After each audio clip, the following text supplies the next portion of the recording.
بسم اللہ الرحمن الرحیم۔ تعارف سورہ الممتحنہ پیش کر رہے ہیں۔ نام سورہ۔ اس سورت کی آیت نمبر 10 میں حکم دیا گیا ہے کہ جو عورتیں ہجرت کر کے آئیں اور مسلمان ہونے کا دعویٰ کریں ان کا امتحان لیا جائے۔ اسی مناسبت سے اس کا نام الممتحنہ رکھا گیا ہے۔ اس کا تلفظ ممتحنہ بھی کیا جاتا ہے اور ممتحنہ بھی۔ پہلے تلفظ کے لحاظ سے معنی ہے وہ عورت جس کا امتحان لیا جائے، اور دوسرے تلفظ کے لحاظ سے معنی ہے امتحان لینے والی صورت۔ زمانہ نزول، اس میں دو ایسے معاملات پر کلام فرمایا گیا ہے جن کا زمانہ تاریخی طور پر معلوم ہے۔ پہلا معاملہ حضرت حاطب بن ابی بلتعہ کا ہے، جنہوں نے فتح مکہ سے کچھ مدت پہلے ایک خفیہ خط کے ذریعے سے قریش کے سرداروں کو رسول اللہ صلی اللہ علیہ وسلم کے اس ارادے کی اطلاع بھیجی کہ آپ ان پر حملہ کرنے والے ہیں۔ اور دوسرا معاملہ ان مسلمان عورتوں کا ہے جو صلح حدیبیہ کے بعد مکہ سے ہجرت کر کے مدینہ آنے لگی تھی، اور ان کے بارے میں یہ سوال پیدا ہو گیا تھا کہ شرائط صلح کی روح سے مسلمان مردوں کی طرح کیا ان عورتوں کو بھی کفار کے حوالے کر دیا جائے۔ ان دو معاملات کے ذکر سے یہ بات قطعی طور پر متعین ہو جاتی ہے کہ یہ سورہ صلح حدیبیہ اور فتح مکہ کے درمیانی دور میں نازل ہوئی ہے۔ ان کے علاوہ ایک تیسرا معاملہ بھی ہے جس کا ذکر سورت کے آخر میں آیا ہے، اور وہ یہ ہے کہ جب عورتیں ایمان لا کر بیعت کے لیے رسول اللہ صلی اللہ علیہ وسلم کی خدمت میں حاضر ہوں تو آپ ان سے کن باتوں کا عہد لیں۔ اس حصے کے متعلق بھی قیاس یہی ہے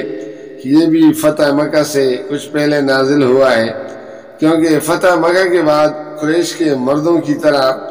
ان کی عورتیں بھی بہت بڑی تعداد میں بیک وقت داخل اسلام ہونے والی تھی، اور اسی موقع پر یہ ضرورت پیش آئی تھی کہ اجتماعی طور پر ان سے عہد لیا جائے۔ موضوع اور مباحث، اس سورت کے 3 حصے ہیں۔ پہلے حصے کا آغاز سورہ سے آیت 9 تک چلتا ہے، اور سورت کے خاتمے پر آیت 13 بھی اسی سے تعلق رکھتی ہے۔ اسی میں حضرت حاطب بن ابی بلتعہ کے اس فعل سے سخت گرفت کی گئی ہے کہ انہوں نے محض اپنے اہل و عیال کو بچانے کی خاطر رسول اللہ صلی اللہ علیہ وسلم کے ایک نہایت اہم جنگی راز سے دشمنوں کو خبردار کرنے کی کوشش کی تھی، جسے اگر بروقت ناکام نہ کر دیا گیا ہوتا تو فتح مکہ کے موقع پر بڑا گشت و خون ہوتا، مسلمانوں کی بھی بہت سی قیمتی جانیں ضائع ہوتی، قریش کی بھی بہت سے لوگ مارے جاتے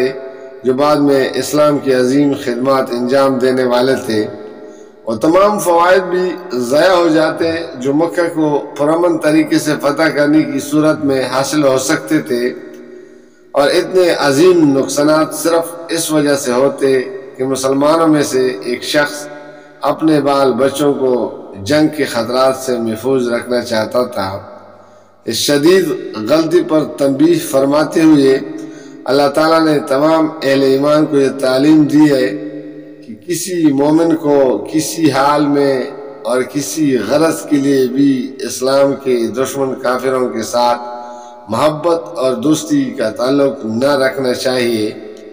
اور کوئی ایسا کام نہ کرنا چاہیے جو کفر و اسلام کی کشمکش میں کفار کے لیے مفید ہو۔ البتہ جو کافر اسلام اور مسلمانوں کے خلاف عملاً دشمنی اور ایذا رسانی کا برتاؤ نہ کر رہے ہوں، ان کے ساتھ احسان کا رویہ اختیار کرنے میں کوئی مذائقہ نہیں ہے۔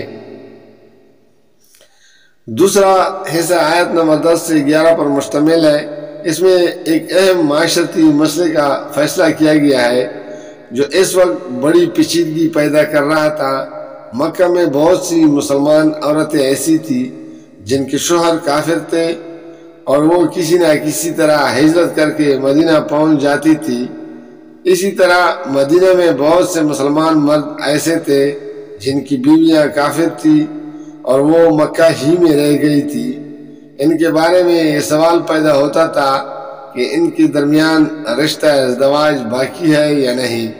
اللہ تعالیٰ نے اس کا ہمیشہ ہمیشہ کے لیے یہ فیصلہ فرما دیا کہ مسلمان عورت کے لیے کافر شوہر حلال نہیں ہے، اور مسلمان مرد کے لیے بھی یہ جائز نہیں کہ وہ مشرک بیوی کو اپنے نکاح میں رکھے۔ یہ فیصلہ بڑے اہم قانونی نتائج رکھتا ہے جن کی تفصیل ہم آگے اپنے حواشی میں بیان کریں گے۔ تیسرا حصہ آیت نمبر 12 پر مشتمل ہے، جس میں رسول اللہ صلی اللہ علیہ وسلم کو ہدایت فرمائی گئی ہے کہ جو عورتیں اسلام قبول کریں ان سے آپ ان بڑی بڑی برائیوں سے بچنے کا عہد لیں جو جاہلیت عرب کے معاشرے میں عورتوں کے اندر پھیلی ہوئی تھی، اور اس بات کا اقرار کرائیں کہ آئندہ وہ بلائی کے ان تمام طریقوں کی پیروی کریں گی جن کا حکم اللہ کے رسول کی طرف سے ان کو دیا جائے۔ جزاک اللہ، فی امان اللہ۔